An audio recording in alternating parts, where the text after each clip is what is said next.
U.S. Forest Service fires 3,400 workers. Park Service cuts 1,000. The U.S. Forest Service is firing around 3,400 recent hires, while the National Park Service is terminating about 1,000 under President Donald Trump's push to cut federal spending, people familiar with the plans said on Friday.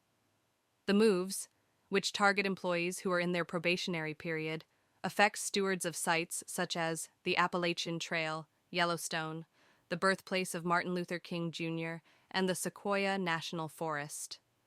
The cuts, which represent about 10% of the U.S. Forest Service workforce and about 5% of Park Service employees, are part of Trump and his advisor Elon Musk's campaign to radically cut back the U.S. bureaucracy.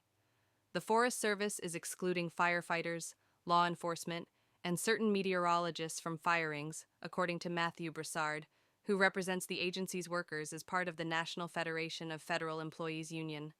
The National Park Service will exempt 5,000 seasonal positions under its hiring freeze and fire 1,000 employees, according to advocacy group National Parks Conservation Association. The National Park Service did not respond to a request for comment. The U.S. Department of Agriculture, which oversees the U.S. Forest Service, said it could not comment on personnel matters. Allowing parks to hire seasonal staff is essential, but staffing cuts of this magnitude will have devastating consequences for parks and communities, NPCA President Teresa Pierno said in a statement.